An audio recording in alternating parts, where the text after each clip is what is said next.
Tripura tribal areas autonomous district council অর্থাৎ টিটিএডিসির মাধ্যমে যারা এক্সাম দিতে যাচ্ছিলে তোমরা ৯/৬/২০২৪, তো এই এক্সাম কিন্তু পোস্টপোন করা হয়েছে। তোমরা সকলেই জানো কী কারণে পোস্টপোন করা হয়েছে। আমি ভিডিও দিয়েছি চ্যানেলের মধ্যে, কনফারেন্স যে করেছে টিটিএডিসির প্রশাসনের তরফ থেকে, ওই ভিডিওটা তোমরা দেখে নিবে যারা দেখোনি। আর এখানে অফিসিয়াল নোটিফিকেশান কিন্তু এখানে পাবলিশ করা হয়ে গেছে, দেখতে পারছো ৮/৬/২০২৪ কিন্তু টিটিএডিসির অফিসিয়াল ওয়েবসাইটে নোটিশ এখানে পাবলিশ করে দিয়েছে। এখানে সিগনেচার তাদের দেখতে পাচ্ছ, অফিসিয়ালিভাবে কিন্তু পোস্টপোন করা হয়েছে। তো কী কারণে করা হয়েছে এখানে কিন্তু কারণটা তুলে ধরা হয়েছে। তো এখানে দেখো যে পোস্টগুলি ছিল সেই পোস্টগুলি কি দেখো, এখানে the competitive examination for the post of sub zonal development officer, deputy principal officer under TTADC.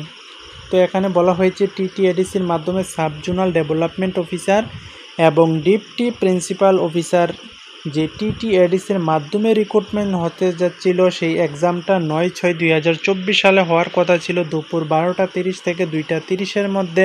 তো এটা কিন্তু এখানে পোস্টপোন করা হয়েছে।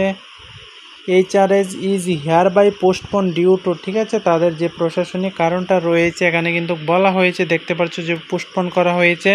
কী কারণে করা হয়েছে কনফারেন্স ভিডিওতে একদম ক্লিয়ার করে বলে দেওয়া হয়েছে, যারা তোমরা দেখোনি ভিডিওটা দেখে নেবে, চ্যানেলে রয়েছে। আর এখানে দেখো বলা হয়েছে the next date of examination will be notify shortly, খুব শীঘ্রই কিন্তু পরবর্তী যে একটা এক্সাম ডেট সেটা কিন্তু জানানো হবে।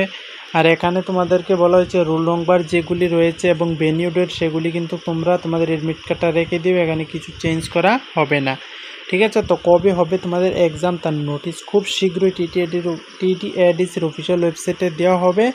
আর এই নোটিশটা কিন্তু এখনই টিটিএডিসির অফিসিয়াল ওয়েবসাইটে দেওয়া হয়েছে। এখন রাত প্রায় 9:30-র উপরে বাজে, এখন কিন্তু নোটিশটা দেওয়া হয়েছে। তো আগামীকালকে যাদের এক্সাম ছিল তোমরা কেউ কিন্তু এক্সাম দিতে যাবে না, তোমাদের কোনো সেন্টারে এক্সাম হবে না, সব সেন্টারের এক্সাম কিন্তু পোস্টপোন করা হয়েছে।